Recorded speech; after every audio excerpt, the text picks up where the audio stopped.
안녕하세요. 프라우드 코리아입니다. 여러분들은 호주를 생각하면 무엇이 떠오르시나요? 아마 캥거루, 왈라비, 코알라 등 일반적으로 우리나라를 포함한 다른 나라에서 보기 힘든 생물들을 떠올리시거나 혹은 호주만이 가지고 있는 새로운 것들에 대해 떠올리실 것 같습니다. 이렇듯 호주는 다른 국가들과 다르게 무언가 색다른 것들이 많은 나라입니다. 지구상에서 상어가 사람들을 가장 많이 잡아먹는 나라, 누군가가 화장실에서 뱃만한 지네가 있어라고 외친다면 그건 거짓말이 아니라 정말로 뱃만한 지네가 있는 곳. 산책하다 나무에 붙어있는 엄청난 크기의 개를 볼 수 있는 곳 등 오죽하면 우리나라 인터넷상에서도 호주에서만 경험할 수 있는 재미있는 것들이 한때 인기를 얻기도 하였죠. 이렇게 다른 나라와 전혀 다른 생물과 환경이 있는 호주는 전 세계에서 유일하게 대륙을 통째로 차지하고 있는 나라입니다. 여담이지만 대륙과 섬의 구분을 정할 당시에 유럽인들이 이 땅의 존재를 몰랐던 상황에서 그린란드보다 크면 대륙으로 하자라고 했는데 오스트레일리아 대륙은 이 규칙을 정한 이후에 존재가 알려졌고 나라이지만 땅 자체는 그린란드보다 면적이 커서 대륙이 된 재미있는 비하인드 스토리도 있죠.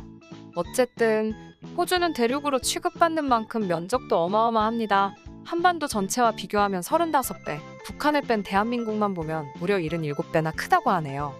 그렇지만 2020년 기준 어마어마한 땅덩어리에 사는 사람 수가 고작 2,550만 명가량으로 땅덩어리 크기만 우리나라보다 수십 배는 크지만 인구는 사실상 절반밖에 되지 않는 매우 적은 인구 밀도를 가지고 있죠. 그래도 시드니, 멜버른 등 적은 인구수에도 불구하고 전 세계 사람들이 다 알고 있는 대도시를 보유하고 있는 나라이긴 합니다. 그런데 우리나라와 크게 접점이 없다고 생각되는 우리나라에서 무려 7,000km나 떨어져 있는 호주에 한국어로 된 지명이 있다고 하는데 혹시 알고 계셨나요? 호주 곳곳에 가평과 관련된 지명들이 많다고 합니다. 실제로 구글 지도에서 영어로 가평을 검색해보면 가장 먼저 경기도 가평이 뜨지만 그 밑에는 차례차례 호주에 있는 스트리트, 로드가 뜨는 것을 확인하실 수 있습니다. 도대체 무슨 이유로 호주에 가평이라는 지명을 가진 곳들이 군데군데 있는 것일까요? 오늘은 호주의 가평 스트리트, 가평 로드 등이 생긴 이유에 대해 알려드리도록 하겠습니다. 호주는 의외로 오래전부터 우리나라와 교류해왔던 나라입니다. 1884년 호주 선교사들이 최초로 한국에 도착하면서 관계가 시작되었죠. 그리고 1920년대와 1930년대에 들어서는 호주인들이 한국 시장을 탐색하는 등 관심을 보이면서 호주와 우리나라의 관계가 더욱 가까워지기 시작했습니다. 그리고 1961년도에는 외교 관계를 정식으로 수립하기도 하였죠.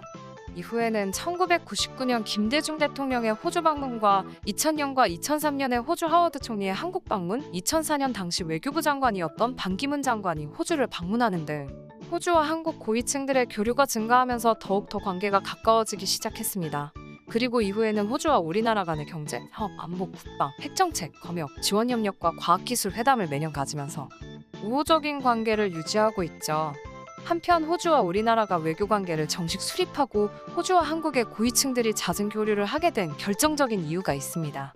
1950년부터 1953년 동안 벌어진 한국전쟁, 즉 6.25 전쟁에 18,000명 이상의 호주군이 유엔군으로 참여하면서 우리나라를 도와준 것입니다. 호주는 6.25 전쟁 당시 22개의 참전국 중 미국, 영국, 캐나다, 터키 다음으로 5번째로 많은 인원을 파병했고 육군과 해군, 그리고 공군 모두 참전했습니다. 거기다가 참전용사 중 무려 340명이나 전사했고 1216명이 부상당했었죠. 따라서 우리나라 입장에서는 우리를 위해 희생해준 호주와 관계를 멀리할 이유가 없는 것입니다. 어쨌든 이렇게 한국전쟁에서 호주는 미국과 영국 등을 이어 5번째로 많은 숫자의 군인들을 파병하면서 실질적으로 전쟁에서도 커다란 성과를 이루어냈습니다. 그리고 호주에서 가평이라는 지명이 생기게 된 이유도 이 당시 호주군의 활약과 관계되어 있죠. 가평 전투는 1951년 4월 23일부터 25일까지 호주, 캐나다, 뉴질랜드로 구성된 영국 연방군이 중공군을 상대로 가평에서 맞붙은 전투입니다. 1950년 10월 중공군의 참전 이후 이듬해인 1951년 4월 우리나라가 서울을 다시금 적에게 내주고 평택에서 삼척까지 후퇴해서 대한민국이 큰 위기에 빠졌을 때 중공군이 판단착오로 반전의 기회가 생기면서 전선을 북으로 다시 밀어낼 수 있었습니다.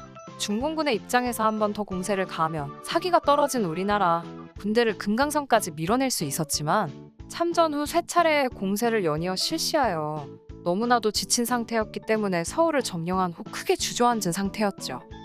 아군의 소규모 정찰대가 중공군이 보급에 차질이 생긴 점, 이로 인해 공세를 일주일 이상 계속할 수 없다는 점을 파악해서 다시금 서울을 탈환한 것이죠.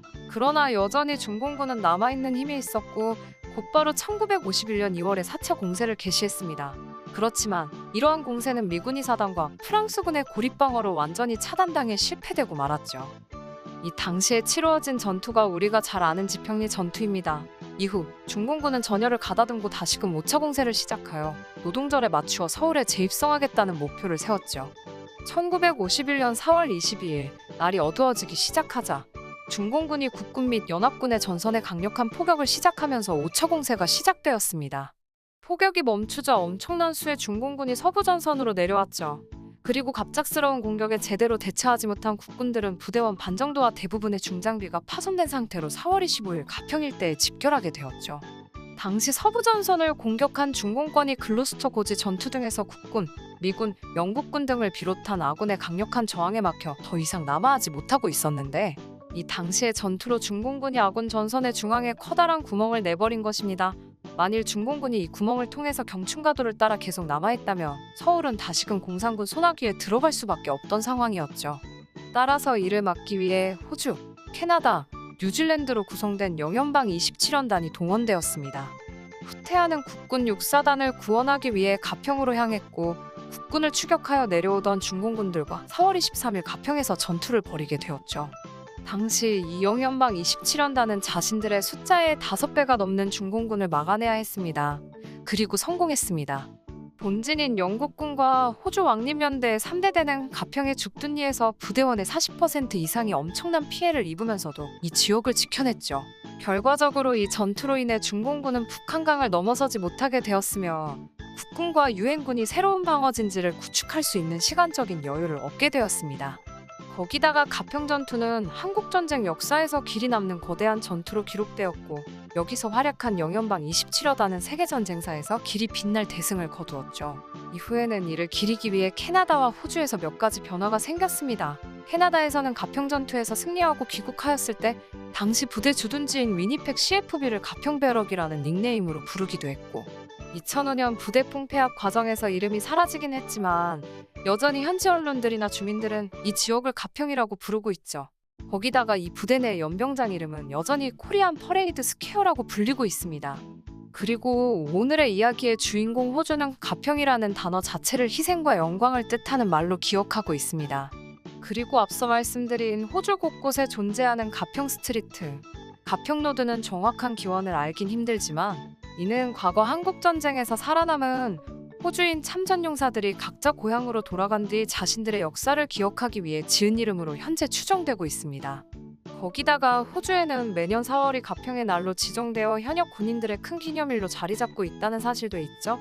더불어 당시 가평 전투에서 커다란 활약을 했던 호주 왕립연대 3대대는 가평연대라는 별칭이 있을 만큼 유명합니다. 그리고 매년 가평에서 가평 전투와 관련된 행사들이 개최되고 있고 지난 11년 60주년에는 영연방 참전용사와 길라드 호주 총리가 가평을 방문하여 행사에 참여하기도 하였죠.